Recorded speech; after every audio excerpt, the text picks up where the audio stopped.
अस्सलाम वालेकुम, मेरा नाम मोहम्मद शुएब है और आप देख रहे हैं शेबी बिटकॉइन यूट्यूब चैनल। आज के दिन मेरा टॉपिक क्रिप्टो मार्केट की अपडेट देना है, बिटकॉइन और इथेरियम का एनालिसिस करना है, साथ ही बीएनबी की अपडेट दूंगा। और 3 कॉइन ऐसे हैं जिनका शॉर्ट टर्म आप सिग्नल ले सकते हैं और उनकी बाइंग कर सकते हैं और अच्छा खासा प्रॉफिट बना सकते हैं। क्योंकि मैं तकरीबन अक्सर ही आपको लॉन्ग टर्म के लिए कॉइन रिकमेंड करता हूँ, तो आज जो है मैं आपको शॉर्ट टर्म के लिए कॉइन रिकमेंड करूँगा। तो सबसे पहले बीटीसी की बात करते हैं। बीटीसी का डेली का टाइम फ्रेम मेरे पास ओपन है और कल भी मैंने काफ़ी तफ़सील से आपको समझाया था, आज थोड़ी मज़ीद तफ़सील डिस्कस करेंगे।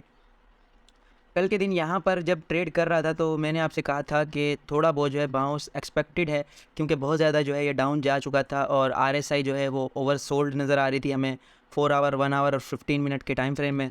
तो ओबियसली यहाँ से जो है इसने बाउंस लिया है बिटकॉइन ने तकरीबन जो है 3% का, और उसके बाद से जो है दोबारा से 27,800 की जो हमारी लोकल रेजिस्टेंस थी वहाँ से ये रिजेक्ट हुआ और अब दोबारा से उससे नीचे ही ट्रेड हो रहा है रेड कलर की कैंडल के साथ। और उसके अलावा यहाँ पर इसके लेवल्स डिस्कस करें तो मैंने आपको पहले ही बता दिया था कि ये वाला जो क्रॉस वाला एरिया नज़र आ रहा है यहाँ पर जो है हमें वॉल्यूम बिल्कुल नहीं मिलेगा, बल्कि उससे नीचे वाली साइड पर यहाँ पर ये वाला एरिया जो है वो बहुत एक्स्ट्रा डिमांड जोन है। और इस पर जो है एक दो और फैक्टर अप्लाई होते हैं। यहाँ पर ये देखें, एक तो इसका ये ऑर्डर ब्लॉक है, ठीक है, और उसके अलावा यहाँ पर ये जो है एक फेयर वैल्यू गैप भी है, कैंडल्स में गैप है, ये फिल होता है। तो ये फिल होने वाला है, मुझे ऐसा लग रहा है कि ये फिल हो जाएगा। और वॉल्यूम ना होने की वजह से जब जैसे ही ये इस एरिया से नीचे की तरफ निकलेगा तो सडन हमें जो है डाउन साइड पर डंप मिल सकता है 25,000 से 24,000 के एरिया में। और उसके अलावा अगर वीकली टाइम फ्रेम में बात करें तो वीकली टाइम फ्रेम में मैंने एक्सपोनेंशियल मूविंग एवरेजेस को अप्लाई किया था यहाँ पर। तो जैसे कि काफ़ी ज़्यादा ट्रेडर्स को आपने सुना होगा कि बहुत ज़्यादा बार यहाँ पर 200 मूविंग एवरेजेस से ये रिजेक्ट हुआ था और 2 से 3 बार रिजेक्शन हुआ। उसके बाद जो है कहा यह जा रहा था कि जब तक 200 की मूविंग एवरेज को ये अपसाइड बार ब्रेक नहीं कर लेता तब तक हमारा बुल रन जो है वो स्टार्ट नहीं होगा। अच्छा, अब ब्रेकआउट के बाद एक दूसरी आवाज़ ये आ रही थी कि जब तक ये इसको एक बार रिटेस्ट नहीं कर लेता तो हमारे पास बुल रन स्टार्ट नहीं होगा। तो यहाँ पर देखें ये 200 में मूविंग एवरेज को एग्जैक्टली रिटेस्ट कर रहा है। और वीकली क्लोजिंग हमने देखनी है, आज संडे का दिन है, आज जो है सुबह 5 बजे जो है क्लोजिंग हो जाएगी जब पीर का दिन स्टार्ट होगा हमारे पास। तो पाकिस्तानी टाइम फ्रेम के हिसाब से 5 बजे इसकी क्लोजिंग होगी, तो हमने इसकी क्लोजिंग देखनी है।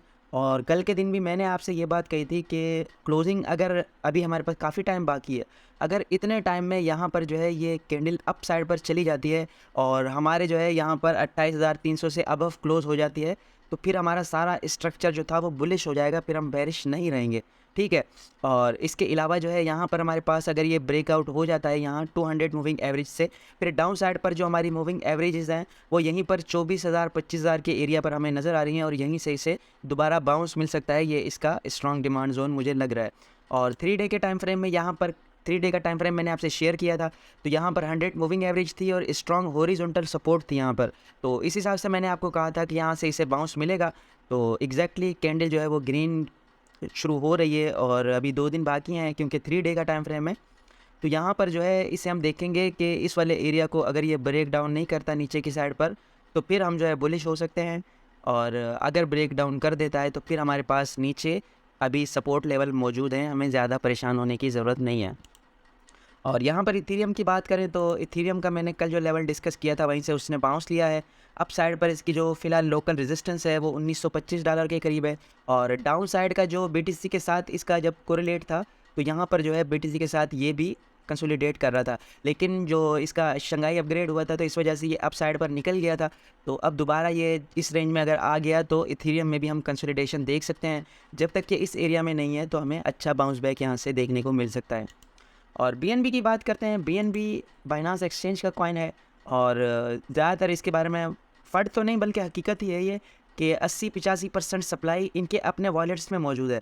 तो जिस कॉइन की सप्लाई ऑनर के पास अपने पास है और इन्वेस्टर्स के पास नहीं है तो जाहिर है उसमें वोलेटिलिटी भी बिल्कुल बहुत ही कम होगी।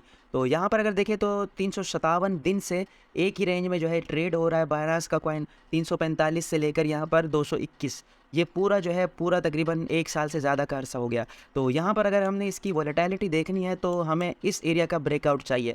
यहाँ पर जब तक ये वाला एरिया हमारा ब्रेकआउट नहीं होगा, ये वाला, जब तक जो है 350 का एरिया हम जो है अप साइड की मूवमेंट इसमें एक्सपेक्ट नहीं कर सकते। और ऑब्वियसली जब सारी मार्केट बुलिश होगी तो इसमें भी जो है थोड़ा बहुत पैसा आएगा और ये भी हमें बुलिश नज़र आ सकता है। और साथ में मैंने इसके बारे में फंडामेंटल कुछ एक्स्ट्रा फंडामेंटल पढ़े थे, जिसमें ये जो है जिस तरह फिल कॉइन का एक स्टोरेज बेस यूज़ केस है, तो ये भी अपने पास ऐसे ही कुछ सिस्टम ला रहे थे, ऐसा एक फंडामेंटल यूज़ केस था इनका। तो इस हिसाब से जब अगर वो आ जाता है तो उसमें भी जो है बीएनबी बहुत ज़्यादा बुलिश होगा। और हम जो है बीएनबी को, वैसे मैंने कहीं प्रेडिक्शन पढ़ी थी कि $1300-1200 तक हो सकता है ये साल के एंड में, लेकिन पूरी मार्केट बिटकॉइन पर डिपेंड करती है, तो हम जो है बिटकॉइन के हिसाब से ही बाकी कॉइन को स्टडी करेंगे। अच्छा, अब सिग्नल की बात करते हैं। सिग्नल यहाँ पर पहला कॉइन जो है वो हमारा ईगल कॉइन है, EGLD। इसका जो है यहाँ पर एक inverse head and shoulder pattern बन रहा है। इसका अगर नेक लाइन को जो है कैलकुलेट किया जाए तो वो जो प्राइस बनती है यहाँ पर 50% का जो है इसमें पंप बनता है। और ये बिल्कुल ही रियलिस्टिक टारगेट है, इतना बड़ा टारगेट नहीं है कि इसके लिए आपको कोई साल 1.5 साल इंतज़ार करना पड़े। 1-2 माह में ही आप इसमें जो है अच्छा प्रॉफिट बना सकते हैं। ये जो है फंडामेंटली और टेक्निकली स्ट्रॉन्ग प्रोजेक्ट है, तो ये आपको प्रॉफिट दे सकता है। और उसके अलावा एक इम्यूटेबल एक्स है, IMX कॉइन। इसका जो है देखें, इसका भी inverse head and shoulder pattern बन रहा है। आप यहाँ पर करंट मार्केट पर भी इसमें बाइंग कर सकते हैं, और अगर डाउन साइड पर आता है और ये अपने इस हेड को जो है अपने इस शोल्डर को अगर कंप्लीट करता है, यहाँ पर कंप्लीट करने के बाद ऊपर जाता है, तो फिर भी आप इसमें एंट्री ले सकते हैं यहाँ डाउन साइड पर। और जैसे ही इसका ब्रेकआउट होता है तो ये भी आपको 65% का गेन दे सकता है, और ये भी बिल्कुल रियलिस्टिक टारगेट है। और उसके अलावा तीसरा कॉइन जो है वो AR कॉइन है। इसमें जो है हमारे पास डाउन साइड पर एक किस्म का फॉलिंग वेज भी बनता हुआ नज़र आ रहा है, और सिमिटेरिकल ट्रायंगल भी बनता हुआ नज़र आ रहा है। इसकी अगर कैलकुलेशन की जाए तो यहाँ पर 114% का पंप बन रहा है इसमें, और ये भी रियलिस्टिक टारगेट है। फिलहाल जो है करंट प्राइस इसकी $60 पर है, और $25 पर जाना है इसके लिए कोई इतनी बड़ी बात नहीं है, तो इसको भी जो है आप देख सकते हैं। और साथ ही अब ट्विटर की न्यूज़ पर आते हैं। ट्विटर की पहली न्यूज़ ये है कि एक एनालिस्ट ने चार्ट शेयर किया है। उसके हिसाब से जब भी हाल्विंग का इवेंट करीब आता है तो BTC जो है 57 डिग्री के हिसाब से पंप करता है। यहाँ पर इसने देखें 2 लाइन लगाई है 57 डिग्री के हिसाब से, और उसी हिसाब से जो है मार्केट ने रिएक्ट किया है। तो अब दोबारा से वो जो है एक्सपेक्ट कर रहा है कि यही 57 डिग्री का जो मेथड है ये अप्लाई होगा, और उस हिसाब से उसका जो टारगेट है वो $1,80,000 का लग रहा है उसका, हाल्विंग के इवेंट्स के करीब करीब, यानी कि हाल्विंग से पहले पहले बिटकॉइन इतना पंप लाजमी करता है। और उसके अलावा यहाँ पर दूसरा है, इस ट्रेडर ने जो है एक शॉर्ट की ट्रेड दी है। मैं आपको शॉर्ट की ट्रेड तो रिकमेंड नहीं कर रहा, बस एज अ स्टडी के लिए मैं आपको शेयर कर रहा हूँ आपसे।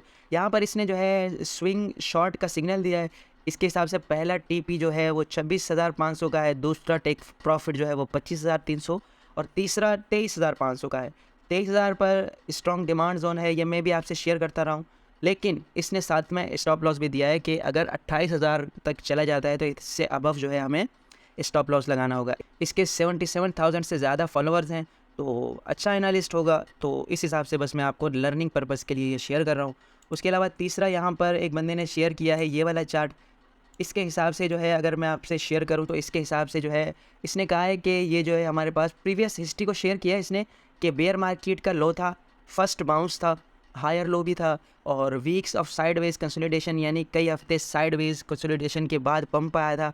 और साथ में जो अहम चीज़ वो बता रहा है वो कह रहा है कि shake out same bearish in engulfing candle top of the echo bubble. यानी इसमें अगर देखें हम तो प्रीवियस ये जो हमें हमसे हिस्ट्री शेयर कर रहा है, यहाँ पर देखें एक बेरिश इन गल्फिंग कैंडल बनी है। इसका मतलब ये होता है कि जो है डंप आने वाला है, लेकिन ये वाला जो है एक किस्म का रॉन्ग साबित हुआ और बिटकॉइन जो है अपसाइड पर पंप कर गया। अब दोबारा से यहाँ पर जो है बेरिश इन गल्फिंग कैंडल बन रही है, तो दोबारा से ये कह रहा है कि यही चीज़ जो है वो अप्लाई होने वाली है। तो हमने दोनों साइड के ख़तरात को और उम्मीदों को नज़र में रखना है, ब्लाइंडली ट्रस्ट नहीं करना किसी भी एनालिस्ट पर या अपने लक पर। अच्छा, यहाँ पर एक और ट्रेडर ने एक चार्ट शेयर किया है। उसके हिसाब से जब सिलिकॉन वैली बैंक और FTX का क्रैश आया था तो तब BTC की RSI ने इस एरिया पर जो है टच किया था। यहाँ पर देखें, आपको चार्ट में नज़र आ रहा होगा। अब दोबारा से जो है BTC ने इसी एरिया को टच किया है RSI के अकॉर्डिंग। तो उसके हिसाब से जो है जो लोग 25,000 का वेट कर रहे हैं, मेरे ख्याल में बिटकॉइन जो है इतना रहम दिल नहीं है कि उनको अपॉर्चुनिटी फ्राहम करेगा। तो इस चीज़ को भी आपने नज़र में रखना है। ज़रूरी नहीं है कि BTC जो है लाजमी 25,000 के एरिया तक जाए। अगर BTC के फंडामेंटल स्ट्रॉन्ग हैं तो यहीं से इसे बाउंस मिल सकता है, और हम जो है 25,000 का एरिया जो है आज से 6 महीने बाद देख सकते हैं जब कोई बड़ा क्रैश आए। फ़िलहाल जो है अगर BTC में ज़्यादा सेल्फ प्रेशर नहीं आता तो 25,000 का एरिया जो है वो काफ़ी मुश्किल है। और यहाँ पर एक ट्रेडर ने चार्ट शेयर किया है। उसके हिसाब से जब से US गवर्नमेंट ने बाइनास से प्रूफ ऑफ रिज़र्व मांगे हैं, तब से बाइनास जो है वो उसने अकाउंट वॉश करना बंद कर दिए हैं, यानी बिल्कुल ही वॉल्यूम ही नज़र नहीं आ रहा बिटकॉइन में। उससे पहले यहाँ पर आपको देखें तो बहुत ज़्यादा स्ट्रॉन्ग वॉल्यूम नज़र आ रहा है, लंबी लंबी विक्स नज़र आ रही हैं। यहाँ अगर मैं चार्ट को थोड़ा सा अबव करूँ तो यहाँ पर देखें लंबी लंबी विक्स है हमारे पास। लेकिन जब से यहाँ पर यूएस गवर्नमेंट ने बाइनांस से प्रूफ ऑफ रिजर्व मांगा है तो यहाँ पर देखिए हमें ना लंबी विक्स नज़र आ रही हैं, बल्कि छोटी छोटी विक्स के साथ बिटकॉइन ट्रेड हो रहा है। और डाउन साइड पर वॉल्यूम के ट्रेड के हिसाब से भी देखें तो बिल्कुल ही लो वॉल्यूम नज़र आ रहा है। तो ये थी आज की अपडेट। उम्मीद है कि आज की अपडेट भी आपके लिए इन्फॉर्मेटिव रही होगी। मिलते हैं नेक्स्ट वीडियो में। अल्लाह हाफिज़।